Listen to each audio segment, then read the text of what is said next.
literally at this point, we can replace ourselves. Like I've replaced my video and audio completely. Sometimes I make these AI videos on Instagram, and then everybody's like, "Damn, that was so dope and everything," but no one mentioned that it wasn't me. Like no one doesn't know that it's not me. Exactly, you would never know. It's impossible. Yeah, I just found out. Exactly.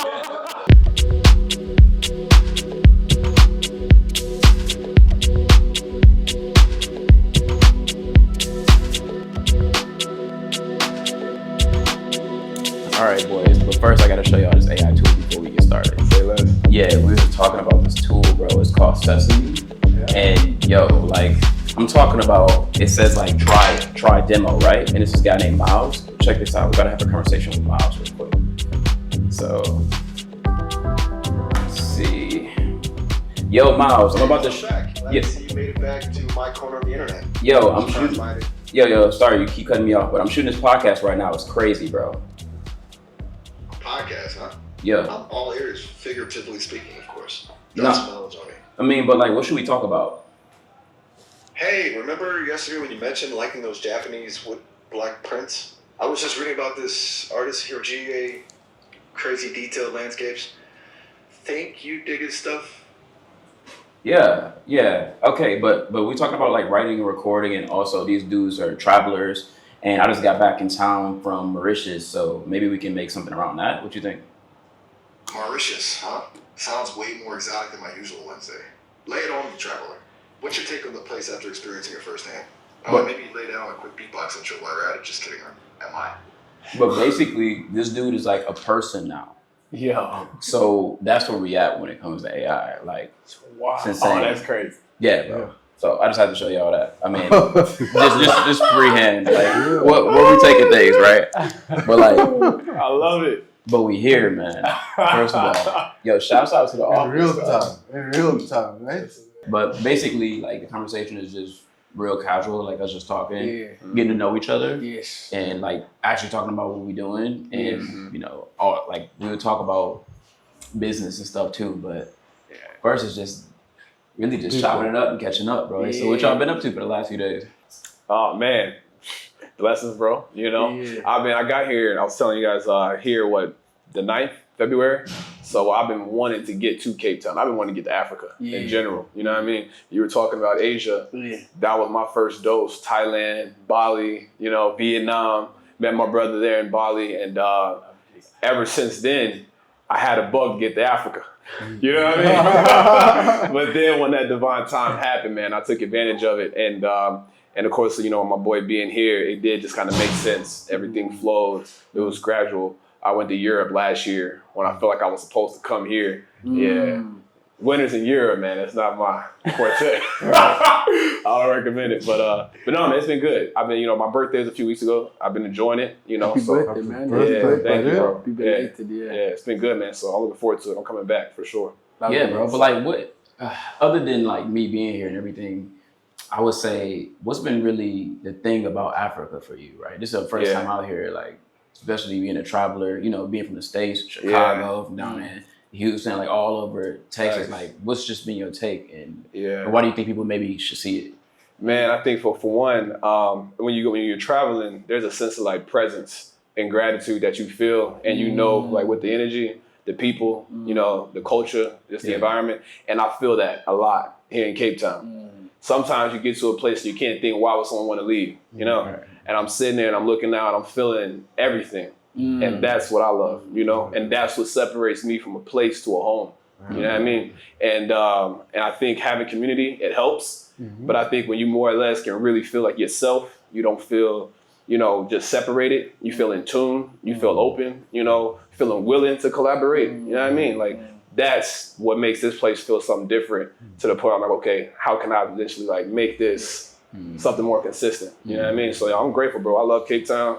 You know, I'm a little jealous. You know, y'all been here for some years, bro. Yeah, you know what I mean? So, but how was that? Like, y'all didn't want to leave. Like, y'all wanted to be homegrown. Like, what kept y'all here? It's the quality of life, right? I think the ocean, the mountain, the people.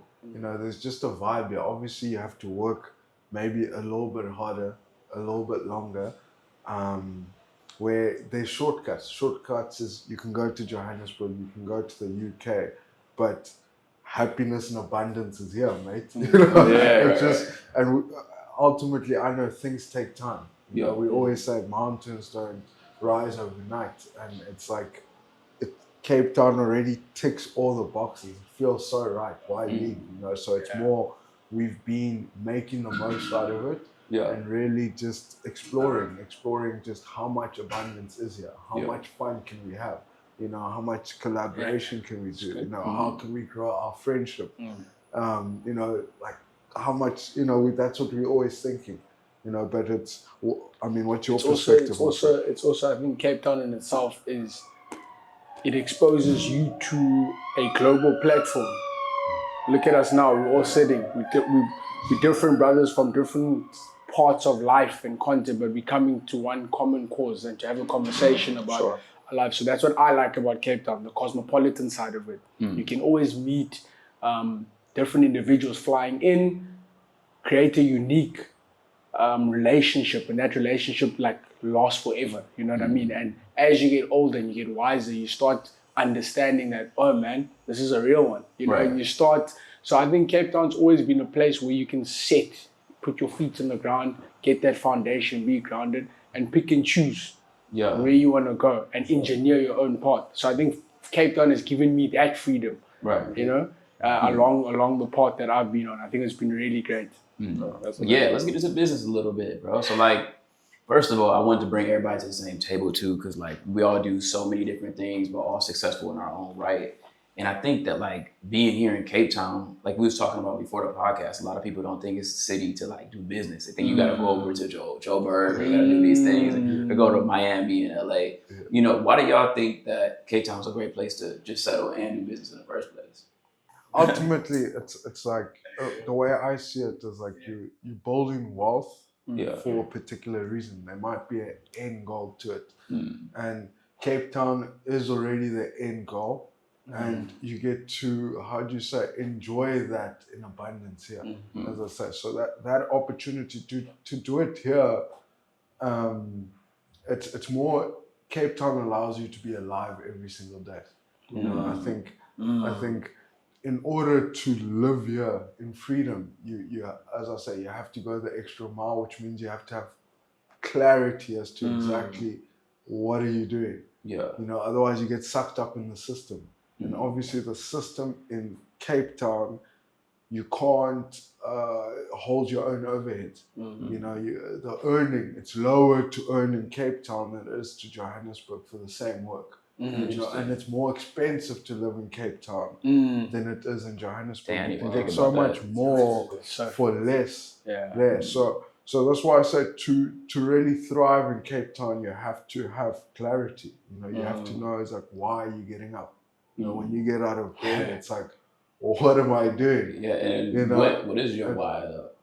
My why? Just get into it. There's so much. There's so much. I mean, my thing is that I have a clear understanding that I'm always becoming. You know, I have clarity as to, you know, what those milestones of my becoming is. And every day is an opportunity to take a step towards that, but at the same time to enjoy what is. So understanding that you already have hit that destination, now it's more about enjoying this journey along the way. You know, the opportunity to do it with your best mate. You know, it's that's freedom as well. You know, that's self-expression. He allows me to express myself in my way, and I also give him the same platform. So it's it puts me in a place where I'm coming from a full place, and not from a place of lack, and also from a place of calm and freedom. So and for me, that's the basis of my big why, is that I do have my eye on certain becomings. You know, I understand they're there and I've hit them, and now it's just more about enjoying the journey to getting there. You know, and every day is a great opportunity. So I think I kind of want to go deeper into that too. Like, first of all, because me and homie, we're about to go into business together. Like somebody I trust, somebody I like really admire and know how he moves. And I think we move at the same pace too. And just for y'all being like so close, growing up together, like what is the secret, I guess, if it's any secret to going into business with your boys? You know, a lot of people have fall outs because of that. You know? So I think I'll answer this. You know, for us, it's always been funny because going in the years, people are like, why are you business partners with Angel? Why is Angel? Why business partners with Anele? People don't understand, you know, in any relationship that you have, it's about the maintenance of it. It's not about what's the common goal. All that stuff is there. There's a common goal, there's a purpose, there's everything. It's the maintenance, understanding the individual you're gonna go into business with, and beyond business, what is he out of business? Then that's when trust plays a part. Is he a brother, or is he family, or is he just a friend, or is he a companion? So if you can get through all those layers and understand that this is a guy I trust. I always say to people laugh. Now there are people ask me, what is Angel to you? I'm like, if I had to get married, or if I was married, that's my partner. So what I'm trying to say, the underlying message is that with him, everything I trust.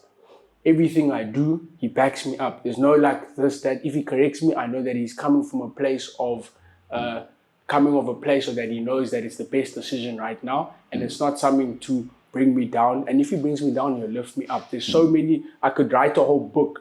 Like, you know, my mom always says this thing, you can write a whole book. And the reality of life is that it's the trust element. There's no one else that I would want to dance with besides Angel when it comes to business. From a friendship, brotherhood point of stuff, is always available, you know? So that's what I've always put in front of me, that if I had to trust someone and pick up the phone, if I pick up the phone, he'll answer. Anything as a problem, we deal with it together before we take it down to the team and to our clients and stuff like that. So the underlying message for me has just always been a brother, a long life dance partner. Sure. That's where it starts and stops. A long life dance partner. I think that's the word I've been looking for. And I just found it. So that's what he is, man. I swear to God, that's like, and it's so important, because if you have that bond and trust, there's nothing that can come between you guys. Not a lot of individuals have tried to say, oh no, don't go with Angel, come with me, or to Angel, no, why Nele, come with me. We've always stuck. It's always been us, just dancing, you know, in the best, and we are doing it while making an impact and living and chasing that freedom. And I think if I add on to that, Anele, it's like him and I are completely different. Yeah. He studied accounting, I studied marketing. He thinks differently, but it's like we both understand we're different. We accept that. So I'm never trying to make him be more like me, you know, or he's not trying to make me be like him. So we have that understanding, is that I want him to be his best version of himself. So, you know, fundamentally, that's a big aspect of it as well, you know, because in a lot of relationships and friendships, it's like one person always thinks you can improve here and here. But at the end of the day, what I understand, what he understands, that we both coexist. Everyone lives in their own world. We coexist in that, and we have to learn to respect each other's world, but also uplift. If there's times where he thinks like I'm done something, you know, or whatever, he brings it to my attention, obviously, and I have the platform to also openly discuss. But it's not the end of the world. You know, it's not, you know, walking on eggshells. You know, and that's why I said it's like you need to breathe. You know, you need to breathe, you need to feel your feet on the ground. But ultimately, you know, life's choices. You know, you get to choose your friends. You get to, you know, you get to experience different people. So I think ultimately, you know, from my aspect, to when I met him, I'd experienced different people. You know, I understood him. When I met him, I understood that he's true to himself. You know what I mean? So I understood his strengths, his weaknesses, but he's been real. And for me, it's about that realness and accepting the whole and allowing him to develop and grow in his own way. And then also allowing myself to grow. But when it comes to understand, I also understand what he's really good at but what I understand what I'm good at. And that's where the business factor comes in. Yeah. He performs and he kills it in what he's good at. And when it's my time to dance, it's my time. That's what I see, bro. That's what I see. It's so important to understand those qualities. You know what I mean? To separate those qualities. I don't step on angels' feet. He doesn't step on my feet. But when we meet, this is where we meet. And it's like kill time. You know what I mean? He puts his strat, I put my strat, and we just come and we literally make a massive, like the greatest meal ever. Because we come in with purpose and intention. And we come with that kill mode. You know what I mean? So I think it's also cool because what I like about it is that our team feeds off it. And they're like, shit, if these guys are at the highest level, how do we get there? So we always setting the tone, but they can see we always take it to the next level. We're not trying to stay there. We're just trying to. So I think, man, it's been great. No, it's been bro, great. That's a huge thing. It's been great. That's what I think about when I think about this dude right here. He's a killer, bro. Literally, this dude stay up all night, bro, not sleep, like literally be on calls every single hour or every single 20 minutes of the day. And then it'd be like 4 a.m. he'd knock out, and then we'd go on a hike at 6 a.m. Call him like, bro, you trying to go hiking? Yep, I'm with it, bro. And I'm like, that's a killer, bro. You know what I mean? But yeah, bro, I gotta ask you that question. I'm like, how do you even stay motivated, even knowing like I think of Jordan Belfort, bro, like Wolf of Wall Street, when he's like, pick up the phone and start dialing. Bro. And that's you, bro. Like to be able to generate so much revenue. I think y'all did in a couple of years, like $100 million for dude. It was like 96 million for sure. Bro, like how was the process to generate that much wealth in that short of time? Bro? Man, no, that's a great question. One, I think, the opportunity, right? And I think when we're talking about just sales in the high ticket space, you take good marketing, a great offer, you got, sustainability right away. You know what I mean? And something that people can believe in. But man, I think for me, I've been doing sales for so long, even from a corporate aspect to finding my way, trying to build a business. It's always going to come back to you. You know what I mean? I always say, like the only thing that matters is the truth. Right. And so when God wants to show you something, it's gonna, if a calling is a true calling, 100%. It's gonna keep calling you. You know what I mean? 100%. And it doesn't hang up. So I think the awareness and understanding what that calling is, and then embracing it, 100%. And then you get that level of conviction when you kind of went through those experiences. 100%. It's like, I'm not gonna compromise. I'm not gonna sacrifice certain things because now what matters truly matters, right? And so for the success, I think I've just taken that mentality, man, right, and really just embraced it due to loss, right, and fear, right, and understanding, okay, well, look, what's meant for me is for me, and if this is my opportunity, if this is my lane, all right, well, I'm gonna go ahead and leverage that and impact and help as many individuals as possible, right, and man, I think the fruits from your labor comes from that. I really don't. I think good marketing and good sales, like all of that, is an art. That's when when you talk about scalability, for sure. But when you talk about the root of it, what gets me up when I'm taking calls like you're saying up until 4 a.m., going to the gym, doing this, and I'm right back at it. Yeah, that's a mentality, man. I feel like I want to embrace and for more or less because I want the people around me, like to know, okay, well, look, Herschel's gonna do that, right? And because it's a personal development thing too. Competitive nature. I don't know, y'all athletes, man. Yeah. My boy put me on paddle recently too. So yeah, playing paddle, bro. You need to do paddle. Paddle, bro. Oh, no, I'm playing paddle heavy, bro. Yeah. We was playing that court. We was all playing. Just good conditioning. Right. No one's ankle breakers, right? He told me, and I said, listen, bro.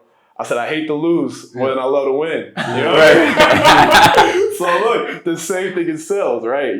That competitive nature, it carries over. I'm just very blessed and fortunate that, from a financial aspect, you get to see that abundance in real life. And then you can take that and transfer that energy and to help the ones you want, to impact the people that feel as though like those causes that mean something to you. That's why you do it, bro. And that's why I feel like I'm really excited about what me and my brother got to do, man, because I got a lot of faith in what he's doing, and he's helping a lot of people, and man, I'm excited, bro, for sure. That's a great question. No, that's huge, bro. I think the word that really stuck in my mind was impact. And that's what we bonded on too. Literally, I met this guy in the sauna. We just started talking about straight up impact in the sauna, like what we do, So I think that And I think that's one thing that you were talking about before, and why we even thought about setting this up, because like, how do we work with people we like to be around, and also doing something with a purpose? So 100%. yeah, in your company, what would you say you're striving for when it comes to impact, on like how what your product brings to the market is changing the world?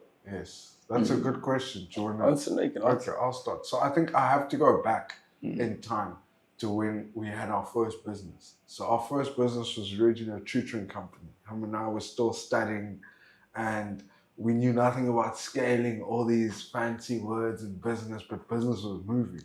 You know, we were just seeing the bank notes, paying our bills and making sure we also having a good weekend, you know? Yeah. So it started there, where we built up this tutoring company that was moving, doing well, and then we got into working with a university called the Communiversity of South Africa in Muizenberg, where they used to teach maths and English to anyone from basically 16-year-old to 40 years old that has no education. So they allowed them to get a basic level of education. So we had a good portfolio of tutors. Everyone was cleverer, smarter than us, which is the whole objective. Sure. And we were able to take this group and align them with the Communiversity. We went once every second week. We'd go to them, teach them English, maths. We had tutor leaders. So we were empowering the tutors as individuals themselves. Sure. From a place where we're the same age, or sometimes they're a bit older, you know, but we are guiding them to own themselves, you know, to express themselves and to give in educating and taking leadership to someone less fortunate. So we did that program. We helped students learn English, learn maths. So that was one aspect of it. Also in our organization, we also did take 1 or 2 students where we catered for free at cost, with no cost to us, or we weren't making a profit, just to help them get through school. I mean, the one kid now, he's playing for provincial level of sports, where his education was lacking. So that's how we always find a way to align in whatever way we're doing. So even in our current businesses, we're looking whether it's from the property management side and our housekeeping. It's like I work on a one-on-one basis with individuals in groups, and you know, you have the saying is that you can teach someone to fish, or you can give them fish. Yeah. That's what I like to do is build relations, get my feet on the ground, whether it's from a housekeeping level or from a management level, to personalize something and to go in there and tweak their perspective, in a way that they understand that they just need to move aside to allow themselves to express. No one else is stopping them to be their greatest, where there's all these different excuses. So now, obviously, this is the way I'm being actively, and my friend and my business partner and friend here has been doing it, is that we've been building personal relationships with the people around us to help them empower us, because when we win, everyone wins.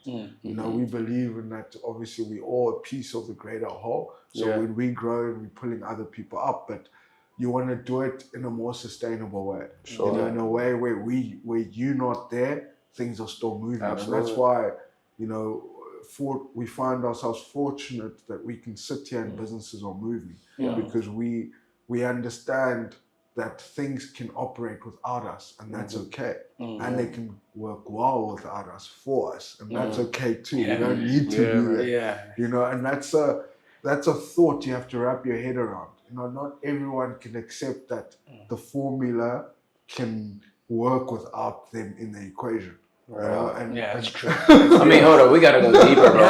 Because what's coming to my mind too is like being here in South Africa. Even we was driving around and we went by Hope Bay, and you know the slums over there by Hope Bay, right? Oh my goodness. So we're seeing it, and we drive up there and we see like the separation. And y'all speak. Yeah, we was in it, bro. And y'all speak. How do you even pronounce that? Mosa, right? Mosa, right? So like, how do you go from that to how many properties do y'all have under management now? Like between 100 and 150. Like, how do you go from there to here? You know what I mean? In a frame of thinking, to where it's like people, that look like you are, you know, at this place. So say, for example, for me, I'm from Detroit. People that look like me, they are all, I would say, in a fearful mindset, you know, and it's, you know, some of us doing good, but when you got a whole bunch of people, when you're looking on TV and you see the white people flying around here, going there, then I'm like, I ain't really for me. You know, I don't see the people that look like me doing this thing. Yeah. So I think that to go from impact, like we started, to go to like now y'all representation in the space, but like, what is the mindset that have taken y'all to where y'all are today, I guess? And I guess it's a twofold too. It's deep. I think you can go, I'll add on one too. So it's I think first of all it's like what Angel said, you've got to first detach yourself from the rest of the beings and understand who you are. Who are you as a person? And then you've got to give thanks to man upstairs, and you've got to give thanks to your parents. The mom and father are the people you always show respect to after the man upstairs. Once you understand that journey from the thanks, from upstairs down, then you ask yourself, what is my purpose in life? You've got to go and make mistakes and go and do all sorts of activities to find yourself. Read what you read. Interact with individuals like-minded like yourselves to understand who are you? Why am I here? What am I supposed to do? And like Angel said, when you wake up in the morning, are you waking up for the fact that you're just going to go pick up a check? Or you waking up because you need to make an impact and you need to make a difference in the world? In our organizations, as you can see when you guys walked in now, these are our top maintenance guys. You can see the way we treat them. You can see our driver was here now. The way we treat them, it's an individual interaction to personalize, asking the right questions. Like now I remember conversations I had with each of them. Like now, the one guy almost cried because I said to him, how's your sister doing? You know, because she just came from a funeral. So I'm asking him, how's your family doing? It's an interpersonal touch. So what makes us different is that our parents set the foundation where we were the first people in an the oldest boys' school in the country. When we matriculated, there was only 5 of us.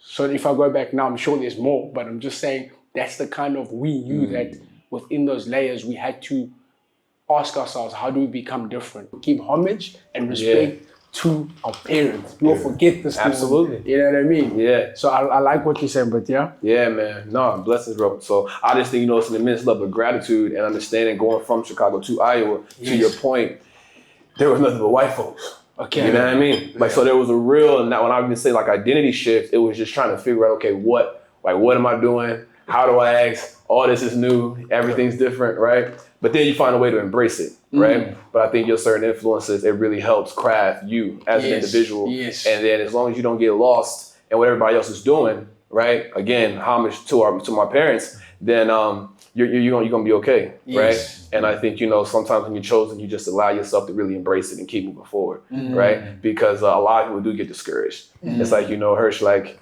it's only me and maybe like 4 or 5 people. He knows he's from Detroit. So it's like when you go to a school and there's nothing but white folks, you know? And you know you look different. You know you act different. I'm going back home and my home don't look like my buddy's home. Like, I didn't know what that pantry looked like. You know, we just at the top of the fridge. So, but again, you don't know what you don't know, right? That's true. But, you know, always stay connected to the source. Always embrace what you know. You know what I mean? Yeah. Because then that keeps you grounded. And that's why I love what you're talking about. You know what I mean? So thanks a lot. Yeah, man.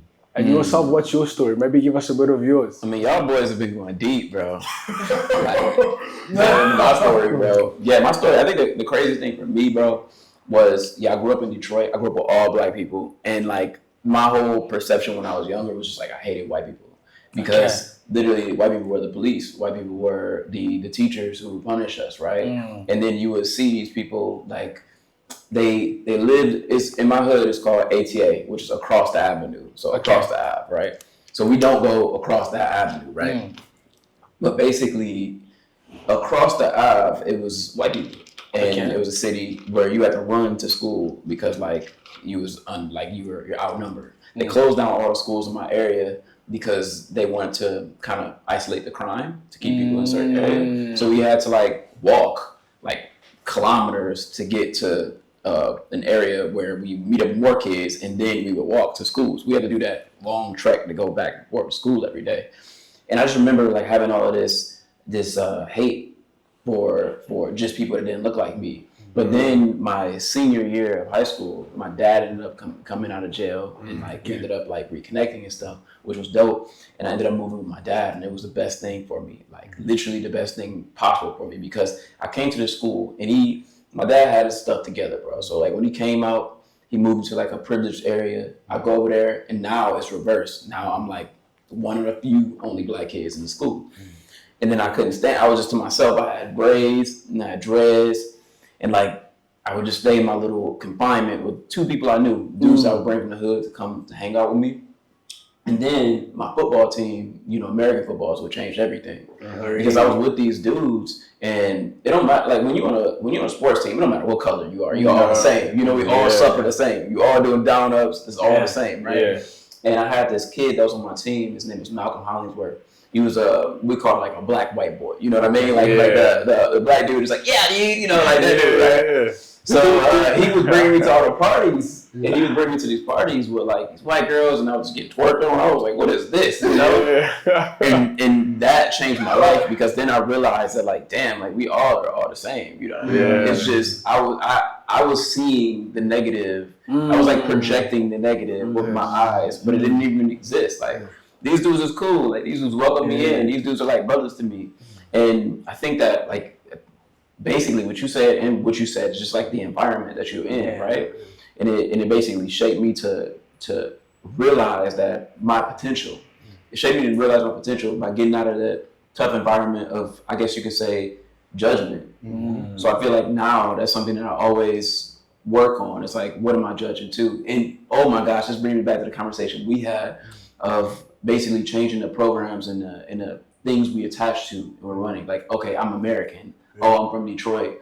I'm a business owner. I'm into AI. These are just programs that I'm running in my brain. So like, I feel like a lot of us are running these programs in our brain. Like, oh, I'm this way. Like, oh, I'm a minority, or whatever you attach to. But you don't have to attach to these identities. You can choose the identity to attach to. 100%. And I think that's a huge thing for people that's listening, like to really realize, like, bro, you can literally choose the attachment that can get you in a room like this, bro. We in Cape Town, South Africa, bro. I'm from Detroit. Like, live here. We talking about how we all about to travel together and go to Portugal, then we go to Morocco, we go to places, bro. It's like, it's possible when you just change that paradigm, Absolutely. So, that's the thing. That's the person that came on. I love that. Yeah, bro.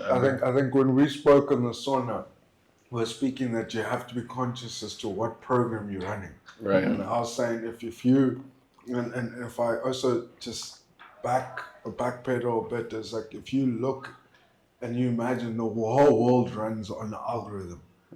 But it's not one algorithm. There's many different programs coexisting. Sure. And ultimately, you have to understand is like, what program are you running? Because based on that understanding, you'll be able to understand what results are you running. And that's why it's like when you were just sharing your story now, it's like when I say it's like you have to put your feet on the ground and test your assumptions, test your facts. You had the courage to still go out. If your perspective was like, this is a fact, this is a knowledge, it's a knowing, you would have said no to that guy's party. But because you were unconsciously open to test that fact, you were able to understand what the real knowledge was, what the real truth was. And that's the thing, is that ability to constantly test an assumption, is that you think you know something, but you're willing to actually ground yourself and go through the process to understand, is it a fact or is it an assumption? And once you know truth, you can move on, but not to always think like you always know everything. And I think that's where we fall, is because life's always giving you opportunities that require us to stretch, to become more. And if we think we're going to use the old game plan for a new, that's where we come short all the time. And I think that's it, is always staying humble, always staying like there's still more to learn. Not that, yes, come from full abundance, but not from an ego side, as in, this is it and you know all truth. you know. But I love that. I love the fact that you had that perspective change. Yeah. And that's part of the journey. And I'm sure there were many other things where you had an assumption, you step in, you see the facts, but you also in that whole process, you've grown as an individual. 100%. You know, there are things that are happening that we can't see, and that's so important. Yeah. You know, people shy away for testing assumptions. They shy away from the scary truths, especially when something's scary. People would rather not talk about it. You know what I mean? That's true. You know? So, yeah. But it's nice. I think for me, that's the conversation you were speaking back to 100%. In terms of there. I think I was just sitting outside the sauna reading my book, and we just engaged this conversation. Sure. And it was the most interesting thing, because I spend my time also sitting down and reflecting and saying, what story am I telling myself? Amen. Oh, Is this a true story? Is this story actually even helping me? You know, if I'm telling myself this, that, and it's not even appealing to me, you know, how's it supposed to move me forward? So I always have to check myself in. But yeah, so the last thing I want to talk to you guys about too is just like, are y'all integrating AI into your business? And if not, like, how do y'all want to? So I know everybody's doing something different. Yeah. And this is my favorite topic to talk about at the end of the day. You know what I mean? Yeah.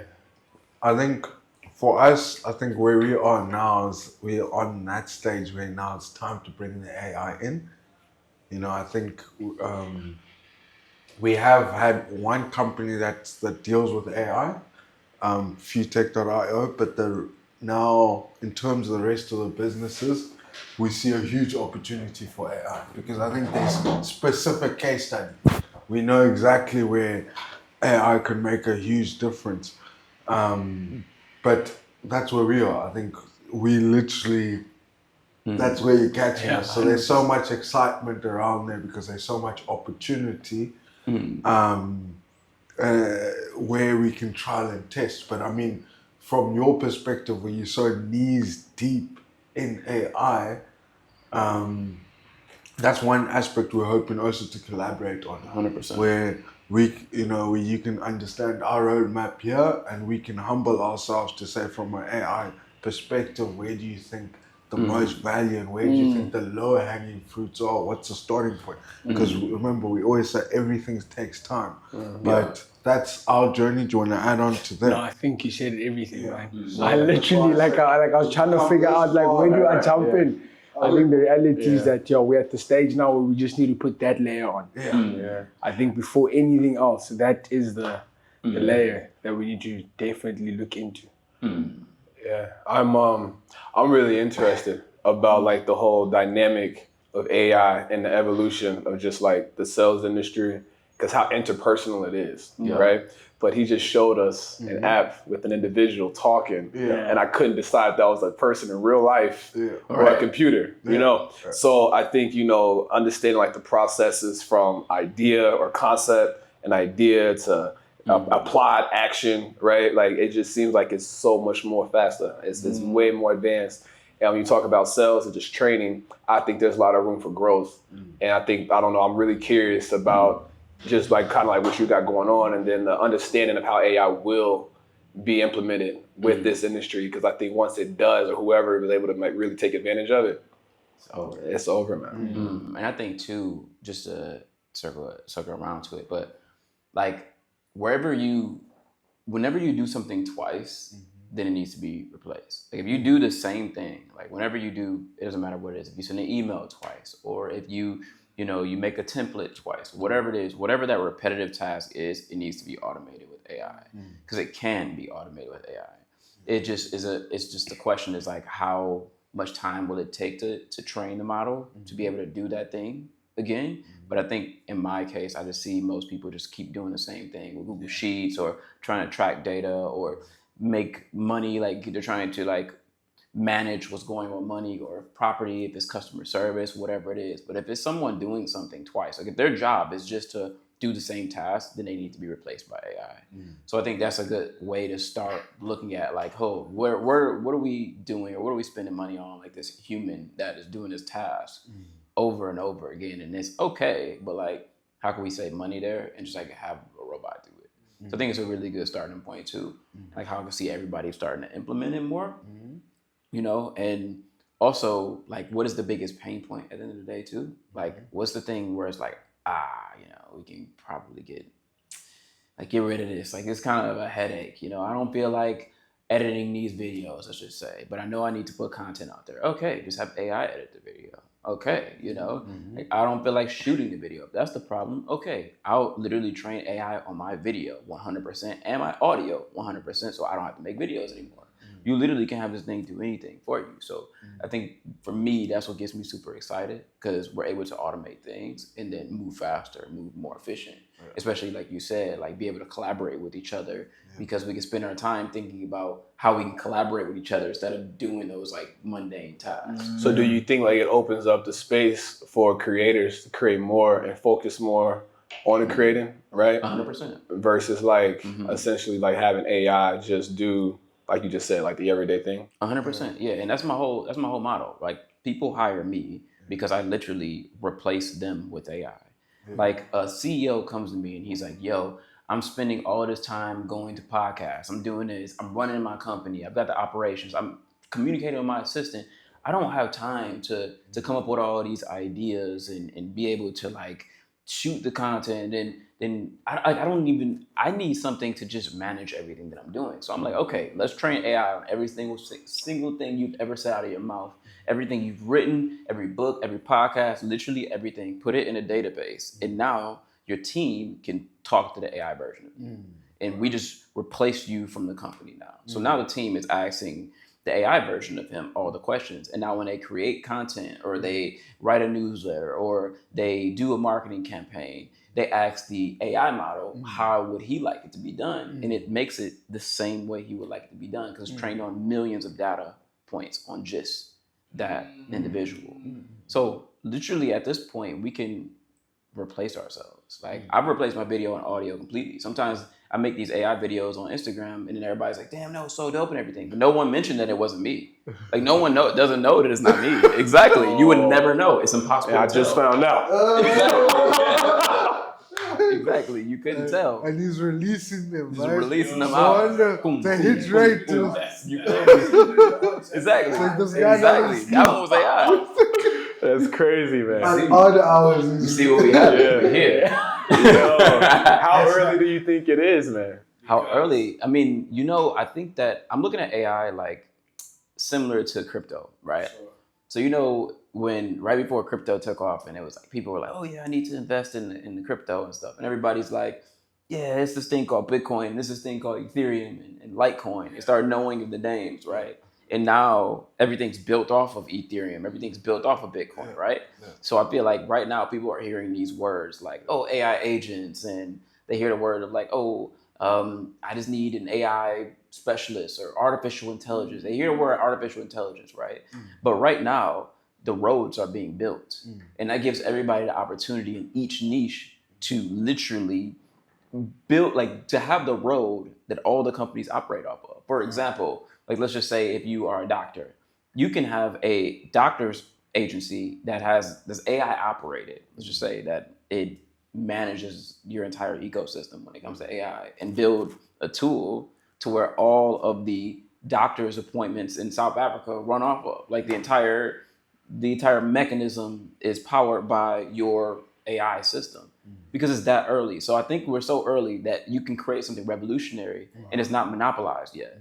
So the Adobes and the NVIDIAs and the Googles, they are making these tools fast, but they're making hundreds and hundreds and hundreds, and they're buying hundreds of tools.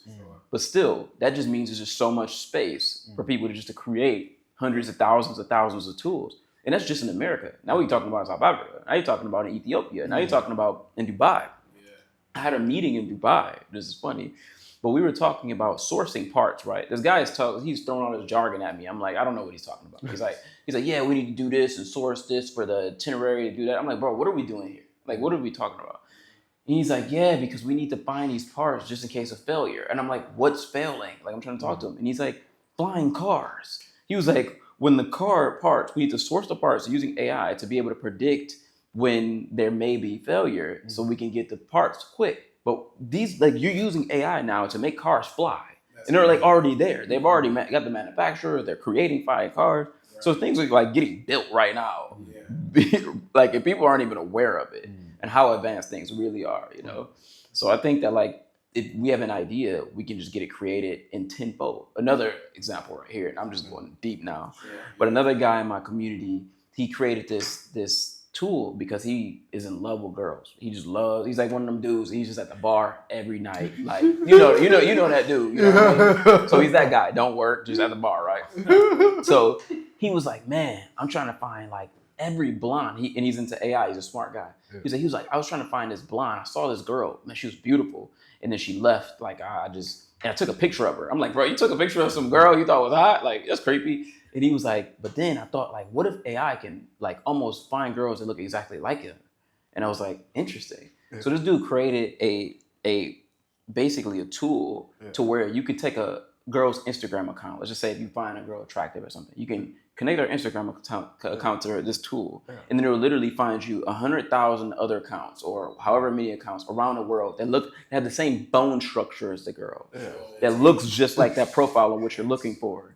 And even if you put in that, like, it analyzes it and it looks at her Instagram and it's like, oh, she plays tennis. Now they find 10,000 other girls that look exactly like her and play tennis around the world and speak whatever language you want. It's insane. So just imagine how much he's gonna make off the Bumble bag or the Tinder bag when they come by that. You know what I mean? So people are able to create these tools that are revolutionizing every industry, no matter what industry you're in.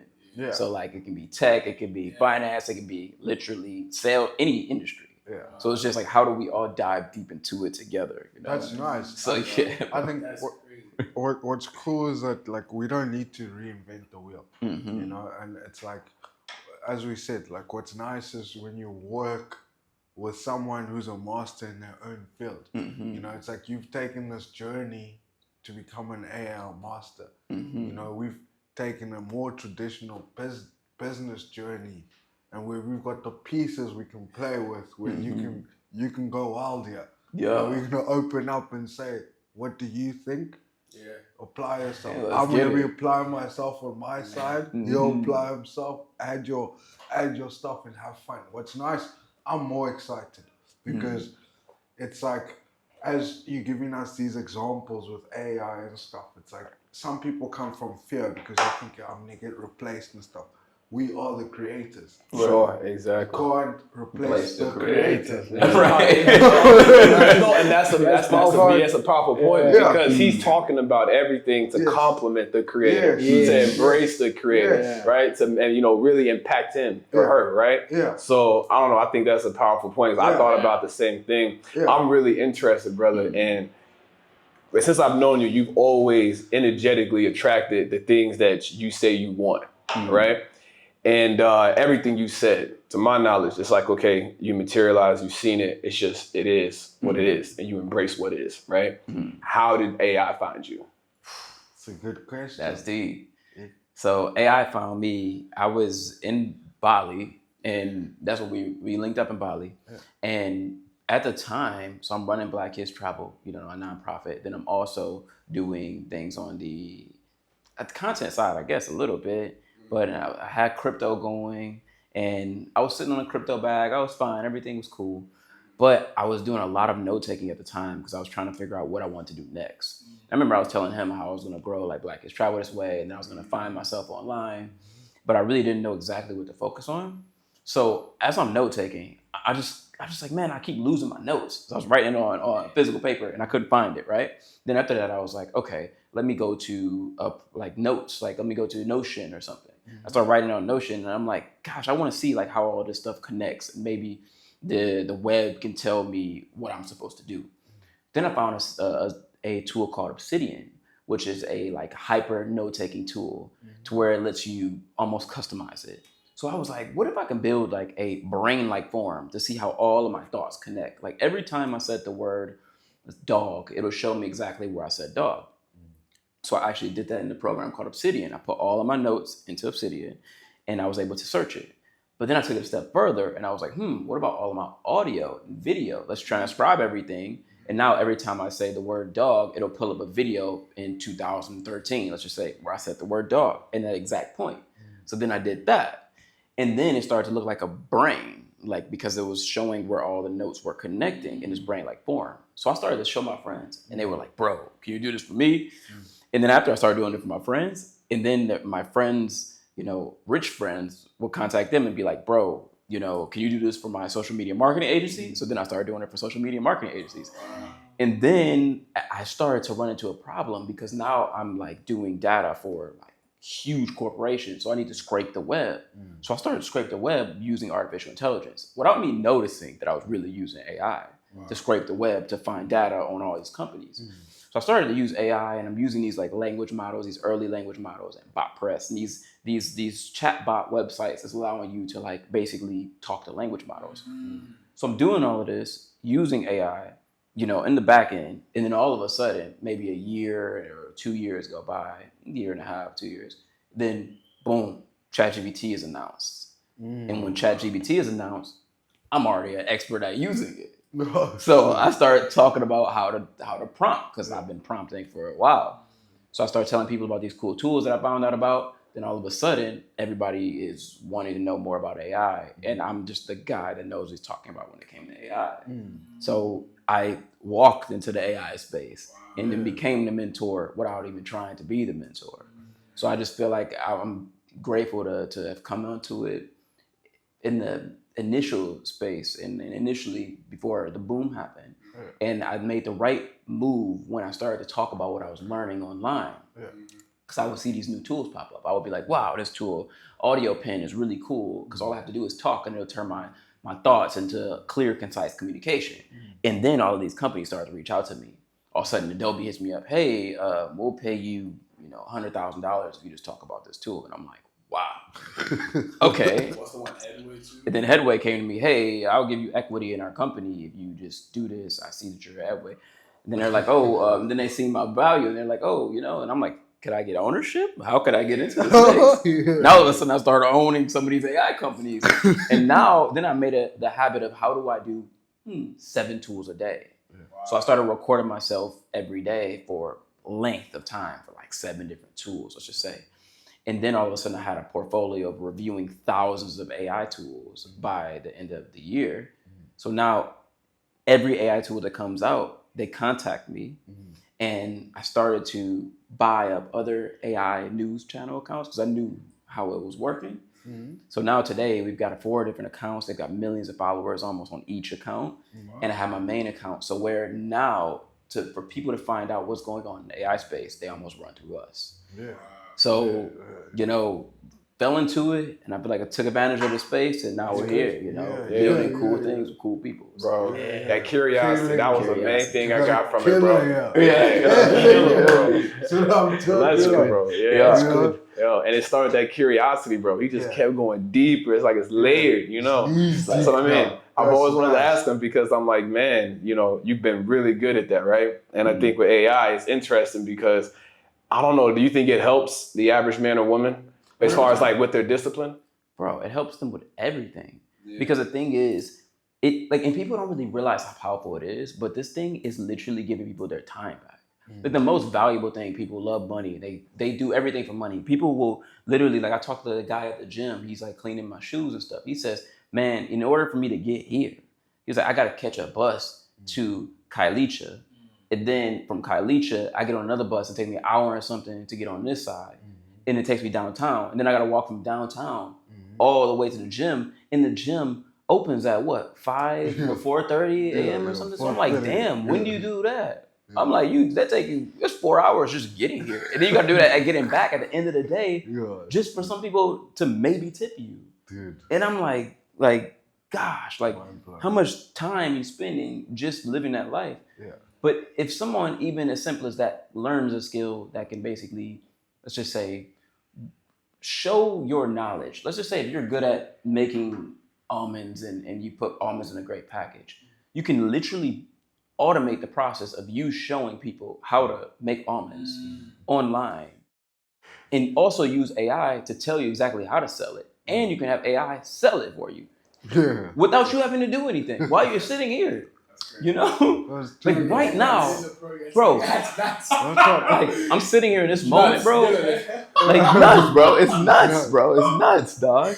But yeah, people don't realize the power of it, bro. Like I don't know, since we've been sitting here today, I've probably released about 3 videos since we've been sitting here. That's so on nice. YouTube, on other platforms, automatically using AI. I even asked him when he walked in, like, I saw your video yesterday. Now he just confessed that's AI. Yeah, because he said the video at first. I was trying to figure out like, which video one, did he see, you know, and then he started to tell me the video. Yeah. I was like, oh yeah, that was cool. That's powerful. Yeah, it's just powerful. So AI basically like gives you that breathing space. It gives me the breathing space to stay here all day if I wanted to hang out with the homies.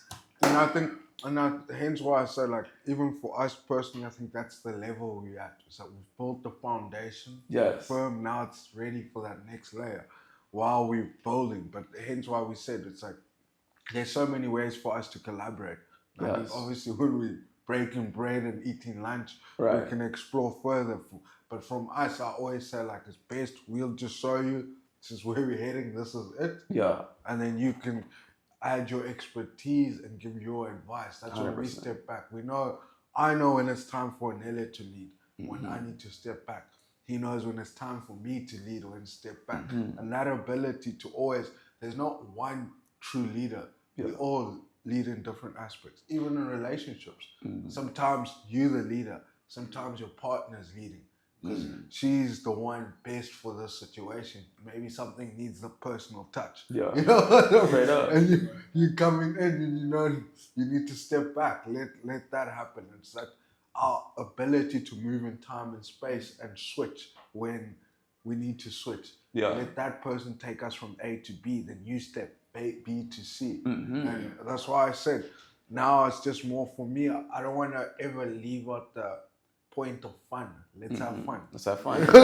Let's have fun. Bro, it allows me to have fun, bro. It allows me to have fun. It allows me to like be with my kid, bro. I got a newborn baby. Yeah. I'm not missing a beat, bro. Yeah. I'm with him through the whole phase. Like, bro, I see when he learns how to poop. I see when he learns with fingers, bro. I get to see it because I've got AI doing the work for me. So now I don't miss a beat. And and also people always know that they lack in something. How we talked about you guys know each other's strengths.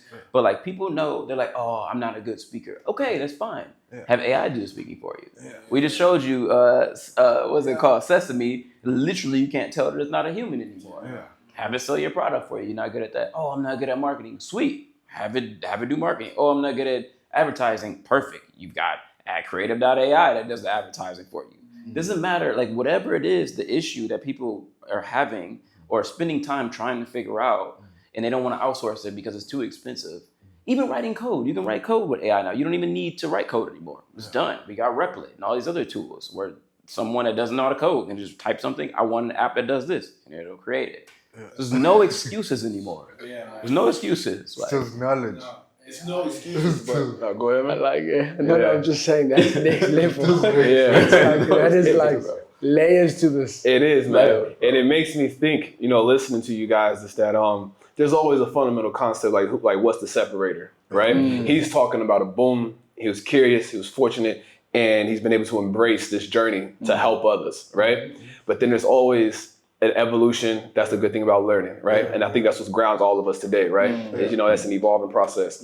I'm really curious, just different perspectives about what separates the person who's trying and the person who accomplishes it, right? And listen, because I think ultimately a lot of people, they operate, right? Like from fear of loss. Right?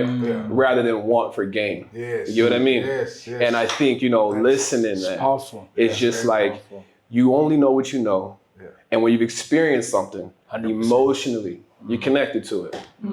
And I think in that fact, I don't know if in AI, I don't know if you're in a business, where you guys see that separator, right? Because I know I see it every day, and I think if I can connect with anybody I talk to emotionally, now they trust me. Now they're safe. Now I can have impact because I trust and believe what I have to offer, right? So how do you guys see that on a day-to-day? I think the biggest thing that came to my mind first is just it's almost clutter, right? So when you walk into a room, say if you got an office and you're looking for your key, if you are looking for your key for more than 5 minutes, that means you just got too much stuff in the room, so you can't find the key, right? It's too much clutter. It's too much things in the room. You can't. You're distracted, right? And I think that for most people, there's too many thoughts. There's too much distraction, so they can't find what they need to be focused on or do. Right. So I think at the end of the day, it's like, how do you remove those things that are distracting you and just focus on doing it? When it comes to any field, and even when it comes to second guessing yourself. A lot of people second guess themselves and they don't believe that they can take that leap to go to that next step of actually doing it, because they it's too much clutter. They have thoughts. They have thoughts of, oh, I can't do this, or comparison, whatever it is. But if you just remove that and just focus on doing, focus on outputs, then you'll get like, that's the difference. Like the people that are really making it in this world, I see, are just focused. They're output focused. Like, what am I creating? What have I done? You know, and it was a speech by Mark Zuckerberg. And they asked him, like, what do you think the key to success is and all that stuff? And he was like literally saying, it was so simple, but he was like, you know, I just judge people based off of what they've created. And he was like, that's what you are. You are what you've created. So he was like saying, like, I created Facebook. Wow, he's worth a lot. You know, you guys, like what you've done. Like, we come into this place, I've seen what you've created. I've seen what you guys have done. You know, it tells you what you're worth. So like, let your creative juices and the things that you've done speak for you. So for me, I think that for someone to shift into that next level, they just need to create and come and know that's why they're creating. You know, and it's proof to other people and also to themselves. My definition of success is personalized. His is personalized. Sure. I've seen him go his own road and do things that brought him happiness in his definition. And he continues to do it unapologetically, you know? And on my side as well, I have clarity as to what success is. Sometimes success to me is napping in the day. Just brings me so much happiness, and that's in real time as well. I don't have to wait for the delayed effect, you know? So I think ultimately, on my side, it's I think we all have different things we want. And it's truly embracing or vocalize what you want. And being okay that someone else might find it repelling or not want it, or it's not to the standards of someone else. You know, you don't want to build a castle, you just want to be happy. You want to be some guys are like, they want to be a house husband. Right. That's the definition. I mean, that's what you want. That's the definition, and that's okay. Right. Because at the end of the day, they live in their skin, they live in their body, so they determine that. We can't say you're unsuccessful. It's gonna be like, dude, I've been a house husband for 10 years, standing. You know, standing on business. Kids and stuff, you know, so that's what I'm saying. That's when it comes down to it, like, that's my perspective of it, because success doesn't have to be big, doesn't have to be complicated. It can be anything, you know, and it's just that freedom to choose.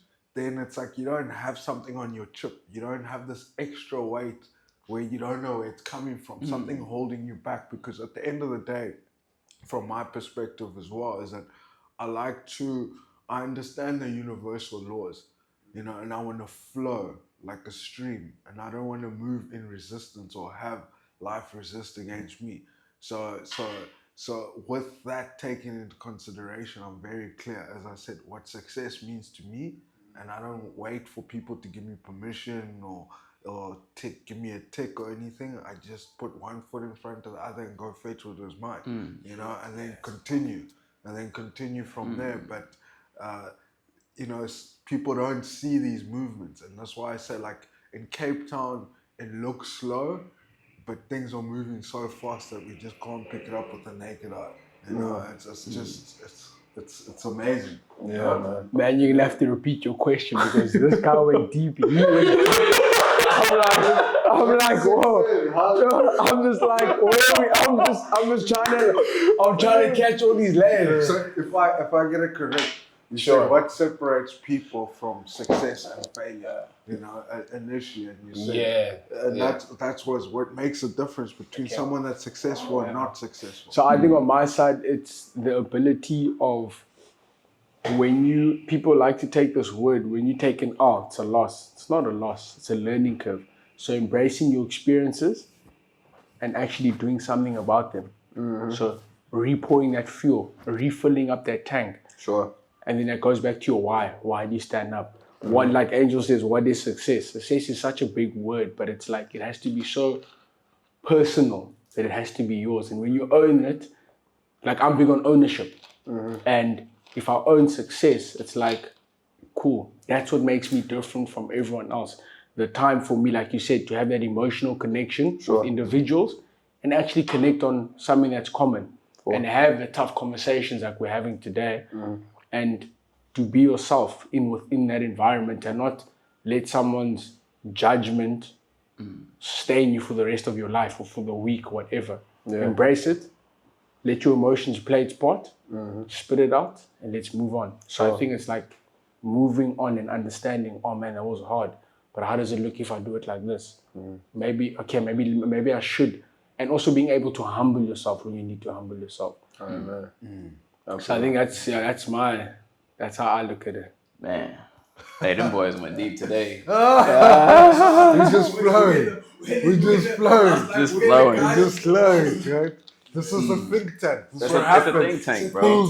Pulls the stuff out of you, right? Bro, that's what I'm talking about. Yeah, so I think too is just to end it, like so we can end off here and just to, I don't know, I feel like if there's a guy, right? I saw this the other day. When I was in Mauritius, right? I'm in Mauritius and it's this kid that was like he was walking past me and he was like begging. And he was going up to all of the people that were on the beach and he was like begging, asking them for money, you know. And I was like up a little bit, so he didn't beg and he didn't ask me, but I just saw how he was interacting with the people, right? And I could tell that he was like a little defeated and he was like, whatever, right? Then he kept walking.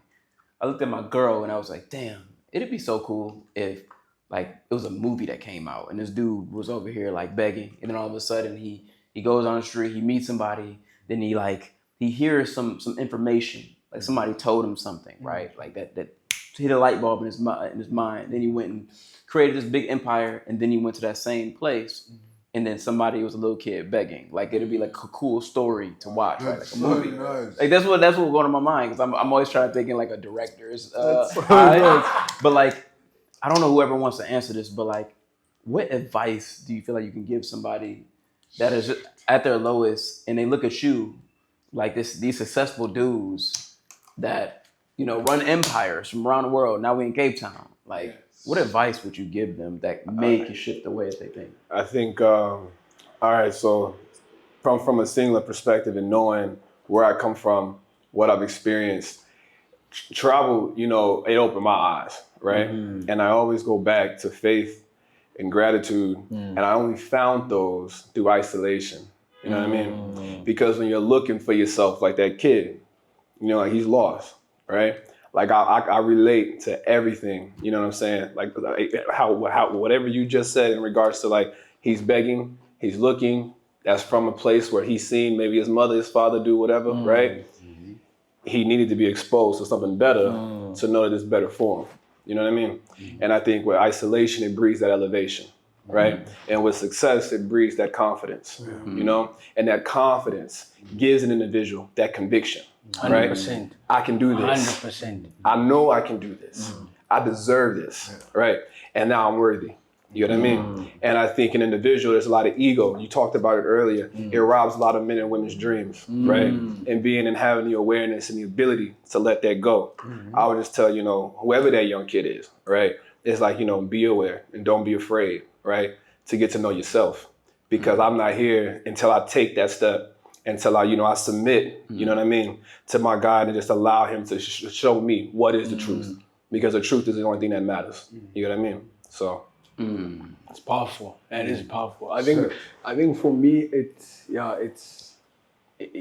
goes back to, I like what you said, but it's very personal in the sense that I think what I would do is, for some reason, I have this ability to track people, no matter the circumstance. I think the man upstairs is giving me the ability to chat and humble myself. It goes back to humbling myself. So what I would say to him is a simple thing. I would say to him, believe.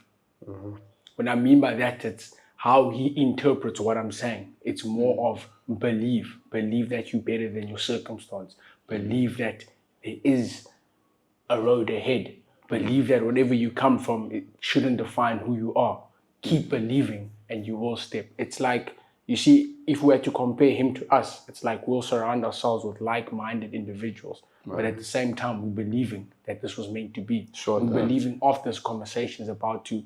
So I think that's the word that just rings in my head right now. And I just have to throw it on the table. It's about just believing. And I think when I say something to him, I'll be able to empower him with words. I don't know what I'll say, but I know the last words or the last word that I say would be believe. That's nice. That's nice. And funny enough, I actually had this about 2 weeks ago. Something like this. You were meant to meet us at Dinkel during the art fest. You know that day at Dinkel. So there's a place, a cafe up the road from here. And I was there with my wife. And then this guy comes in and he's asking for food. And then we're like, okay, we got him food, and my wife went inside. And I started to chat with him while my wife was inside.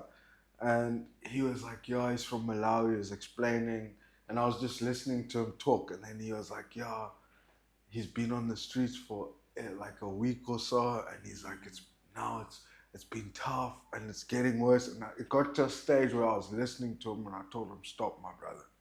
I told him, stop. And I said to him, you have to be aware what you're saying. Don't let your current situation determine what the future is going to look like. And I said, where you are, you have to start from the end and let that pull you to the future. And I said, what do you actually want? What is the big picture here? In Cape Town, South Africa, from Malawi, do you want a house? Do you want a car? What do you want? And as I spoke to him, these are things he wasn't thinking about. And I said, in a year, you could get that. In 2 years, you can get that. Put things you can reach out for.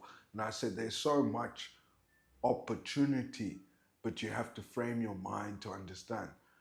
As I said, try some. You've tried this approach. What skills do you have? What skills can you offer? He told me he does piece jobs and he does gardening and stuff. And I said, continue. As long as you're taking the steps and you have the end vision, the opportunities will come. You just have to choose the right opportunities.